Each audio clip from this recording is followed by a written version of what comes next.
All right, friends, welcome to the Blessed Family. So good to be back with you. Sorry that we have been just out of pocket the last few weeks. Life gets busy. I don't know if you guys can relate, but sometimes life just gets busy and you don't do all the stuff you're supposed to be doing, but have missed you guys. It's good to be back. Just looked out my window and saw my son Job with a shield and a stick running through the backyard, and that's why I love being a dad and love having boys. Girls also rock. Well, friends, we're going to jump right into it because your time is valuable and I don't want to take more of it than necessary. We're going to talk about top 10 books. We put together a list. Actually, we being me and my eldest son, Jared, we put together a list of 10 books. If someone said, what's the top 10 books? We put together a list, and I'm encouraging you to have your children age appropriate, of course. This would be, I would say, 12, with little exception, 12 years up, or 12 years and older, to read these books. But I have some disclaimers, okay? Because it's very, very scary to say these are the top 10 books. Some people who are big book fans, which I'm guessing and hoping you are, can take issue with this. So, look, this list will be different in 6 months. And Isaiah is going to have issue with this because he wasn't here. He was working yesterday. I administered this morning, got home, he was gone again, and I really wanted to get to this. Jared and I put together a list about 3 months ago that I think is similar but a little different, but I lost it. So he's going to have issue with this. You might have issue with this, but listen, the goal of today's show is not to say these, it's not an argument about what the 10 best books are. It's to inspire you regarding the power of books and for you to make such a list and for you to accumulate books and build a library for your children. Now, to be fair, this is more of, like I said, adult books, 12 years old, 12 years and older.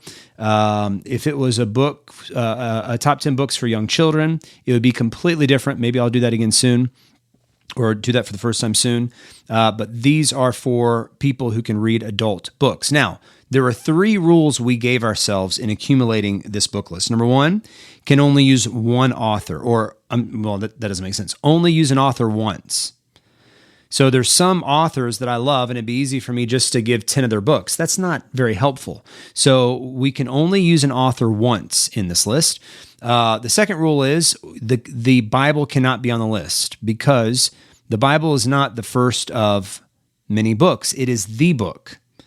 And nothing wrong with putting it on a list as long as it's number 1.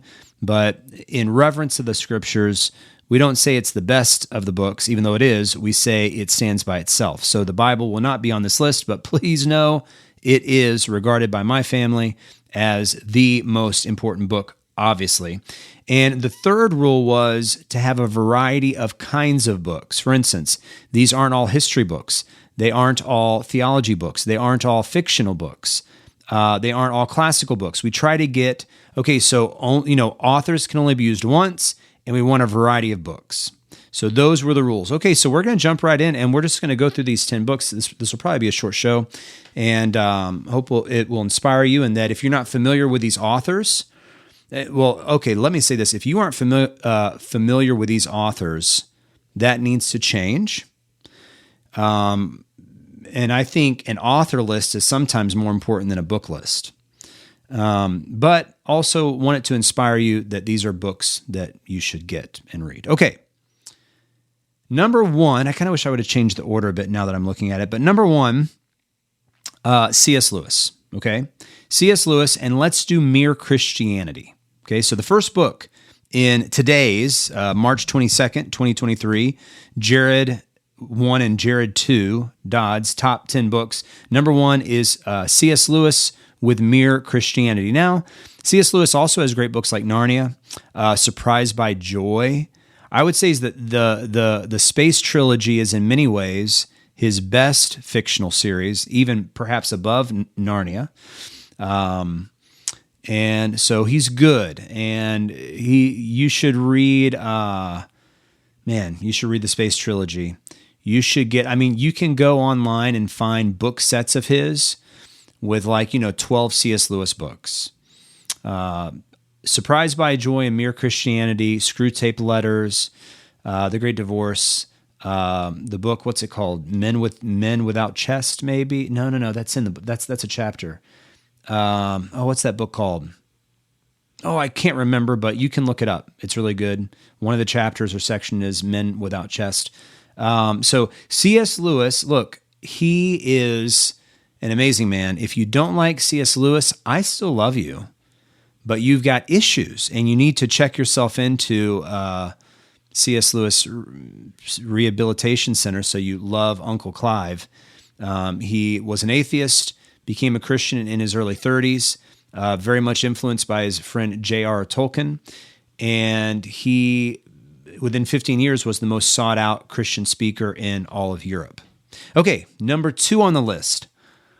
Now, this one changes depending on your bent of theology, but I think one of the best authors, so this would be a theological book, and that would be, or a theological author, and that would be R.C. Sproul. The late R.C. Sproul died a couple years ago. Has published over 50 books. I have read his book, What is Reformed Theology? And so I'm suggesting that book. Right now I'm reading through a book of his called Willing to Believe that historically goes through and talks about the Pelagian-Augustinian debate and goes throughout history talking about different men. So, it's a good lesson in history. Incredible book. So I'd encourage that one as well. Obviously, I think his greatest book, The Holiness of God, would be worth reading. I know I'm going to ask this for my birthday next month. You can get a volume that's like, the best 20 or 25 books of his in a few volumes, but R.C. Sproul. Oh, you know what? I just thought of something I'm going to add. I'm going to do a number 11. I'm going to cheat because I can, and you can't stop me. Okay. So number one, C.S. Lewis. Number two, R.C. Sproul. Okay. Number three, we just have to do it. We have to do it because we're Christian and because we are Dodds and we're Texans. I don't know how that fits, but we just have to do it. Number three is Tolkien with The Lord of the Rings. And, if you don't like The Lord of the Rings, you can still be a good Christian and you can still go to heaven when you die. It's okay. There's, of course, The Hobbit. There's articles like on fairy stories. But, I was at a family camp up in Colorado last year, I think it was, or the year before, and a guy sitting next to me, he's like, I just don't get this deal. All these Christians are telling me to read Tolkien. Why is that? Well, I think the reason why, okay, if I could give one reason why your family should read Tolkien, this is it. Because I think it's important for children to be able to read fiction and glean from it theological realities. So someone can write a book about elves and dwarves and halflings and dragons that's very enjoyable, entertaining, and you can read it and you can glean amazing truths that the author intended. Now, to be fair, if someone said they could do the same thing, and you can redeem anything. I mean, you can get something good out of just about anything. But if someone said, "Oh, I'm going to take that principle and apply it to Harry Potter," I would say no. Say, Jared, are you one of those Christians that has an issue with Harry Potter? The answer is yes, big time. And of course, we could get into the whole debate of, magic and why I'm okay with Narnia and Middle Earth and not Harry Potter. There's a book, I can't remember the author's name, but it's something like Narnia, Harry Potter, and the Lord of the Rings. The title has those three in it. I think it's got a purple cover. And he does a good job. My son Jared read it and gave me a summary of it. And the author does a good job explaining the difference between mythological writing, such as Tolkien or C.S. Lewis, versus a story that takes place in England where kids go and learn witchcraft. And there's a difference there. No, that was an unexpected tangent. Hope you enjoyed it. Okay. So number 4 on the list is Doug Wilson's book, Rules for Reformers. Okay. In my opinion, Doug Wilson is probably, as far as Christian help books, should be your most sought after living author. Of living authors today, he's my personal favorite. I've read Rules for Reformers. I've read God Rest Ye Merry. I've read Standing on the Promises. A good friend of mine just read Standing on the Promises to his family and wept through the first chapter. Why Children Matter, Future Men. What's that one called? I can't remember. Black and Tan. Read that. and that'll give you a very healthy take on the issue of slavery and with the application of the Confederate States of America and things like that. His book on marriages, that'd be Reforming Marriage and the Federal Husband. He just has some really good stuff. But if you're going to read just one, I would say start with Rules for Reformers. Okay, next, G.K. Chesterton. Now, of all the authors I'm going to mention, I've read all of them except this. Well, actually, I have read G.K. I just didn't finish the book. I'm really good at starting books, by the way. Very good at starting books. I love starting books.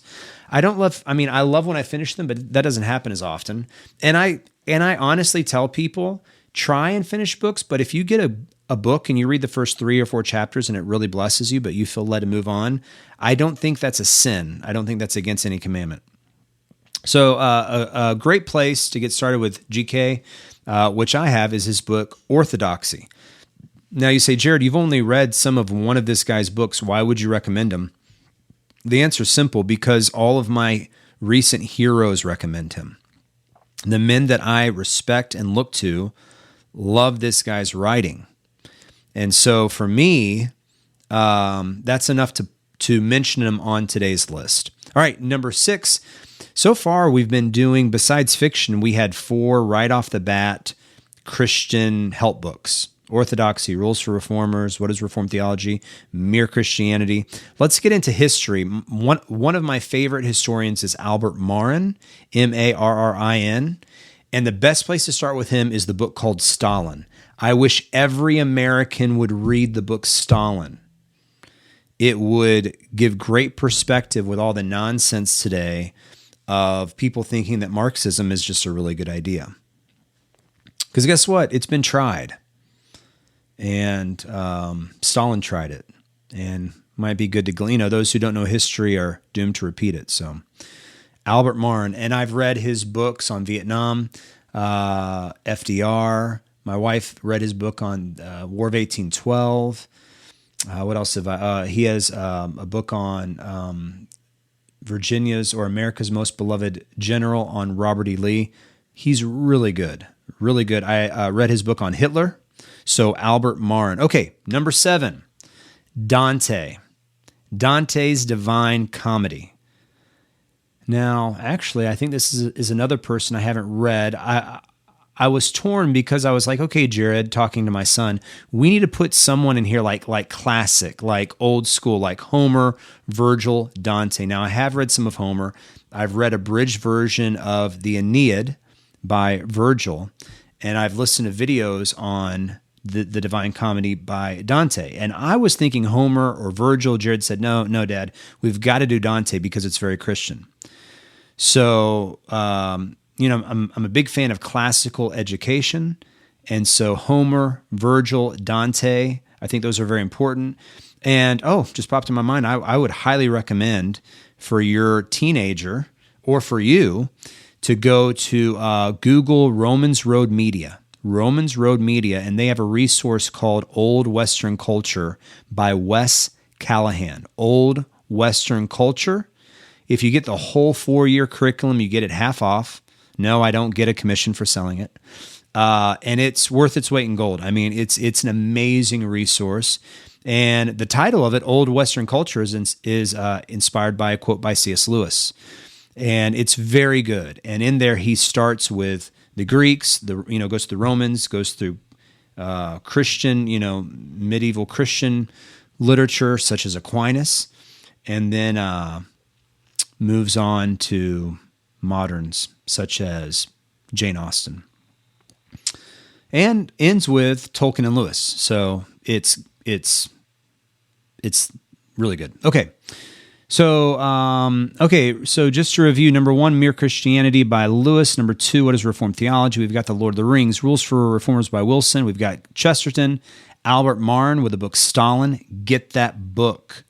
Honestly, that might be the one I would recommend most, believe it or not, because I love history, and that book is very insightful. Dante's Divine Comedy. Okay, we've got 3 left. 8, I wanted a classic that was more the last 300 years.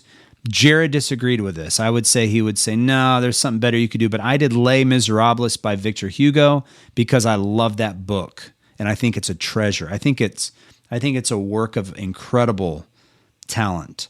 And it teaches history. It teaches theology. It teaches the doctrine of man. Actually, I mean, it doesn't go into the total depravity of man, but it does talk definitely about the depravity of man, but also talks about the grace of God at work in people's lives. So it's a very good book. And so what could you substitute that with? Robinson Crusoe, Swiss Family Robinson, The Tale of Two Cities. Getting your kids to read and you to read some classical books. The Count of Monte Cristo, which has a lot of redemption in it. One of the most familiar classics that people know is Robinson Crusoe, and yet they only read the abridged version. If you read the unabridged, he comes to Christ on the island and reads, he finds a Bible tucked away in the luggage that survived the shipwreck, and it is an amazingly Christian story. All right, 2 more. Number 9, I thought, okay, what about an older theologian? Or just classical thinker. And so I did Augustine. And with Augustine, I would start with the Confessions. If you want to go heavy into Augustine, read The City of God. I've read a good chunk of it, abridged. It's kind of hard to get an unabridged copy of The City of God. And I wouldn't encourage people to read an unabridged version, honestly, of The City of God. I would say get an abridged version. There's some really good abridged versions of City of God. And Augustine is what I would read now. You could go, like I mentioned, Aquinas. You could go to thinkers like, you could read Plato's Republic, which I think is worth reading. You could read, what's that called? Socrates' Apology. I think it's called the Apology. Aristotle. Patrick's got some fun things to read, not on the same level, I think, of Augustine, of course. Of course, you could skip forward 1,000 years and read. Right now, my boys are both Jared and Isaiah are both reading the Institutes of Christian Religion by Calvin, and Isaiah is reading something by Luther, and I can't remember what it's called. I think it's the 3 treatises, perhaps. So, old school theologians. If you're only going to read one, I would say either Augustine's Confessions. That's just an easy place to start because he's telling a story, I would just start there. And if someone said, what's second to that, I would say Calvin's Institute of the Christian Religion. Okay, number 10, friends, I cheated.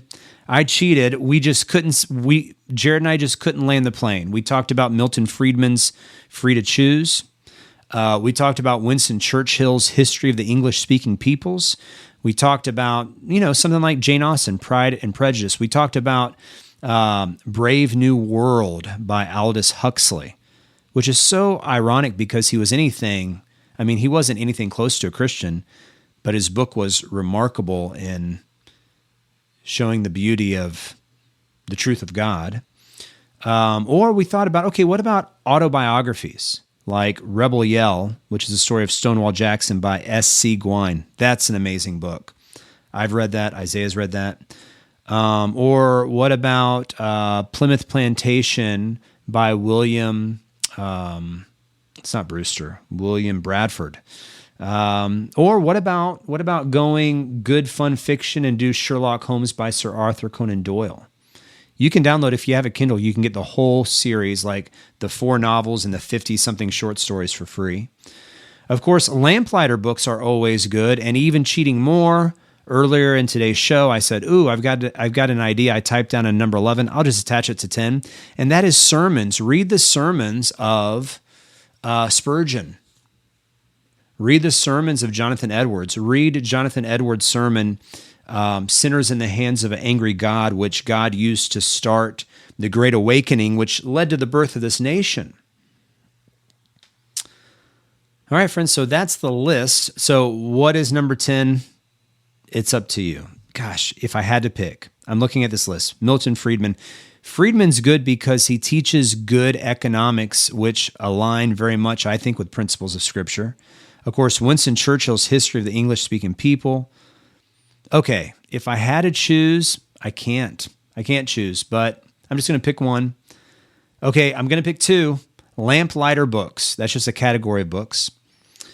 And Rebel Yell, The Story of Stonewall Jackson by S.C. Gwine. Well, all right, we're right at 20 minutes, folks. Hope this was fun. Hope it just encouraged you that books are really important, man. Someone comes to me, they say, Jared, give me a strategy. Give me a strategy for raising my kids. Okay, I've got two of them. The first one is raise them to be masculine men and feminine women. The second one is give them a love for reading and give them the right books, which those definitely play off each other, right? But give them a love for reading, give them the right books. I mean, I have all these books popping in my mind that I want to mention, but I got to stick to the script.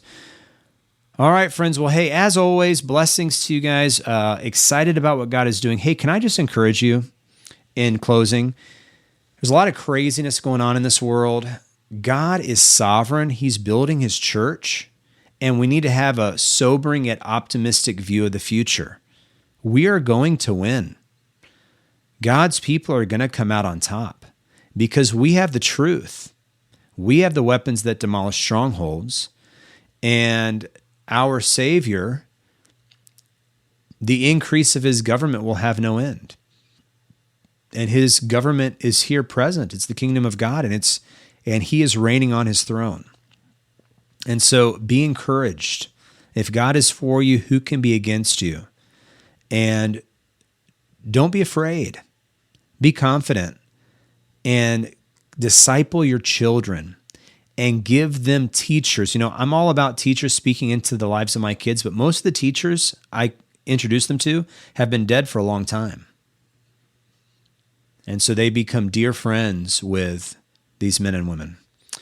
All right, guys. Love you much. Reach out anytime, dodclan7@gmail.com. We'll talk to you next time. Bye-bye.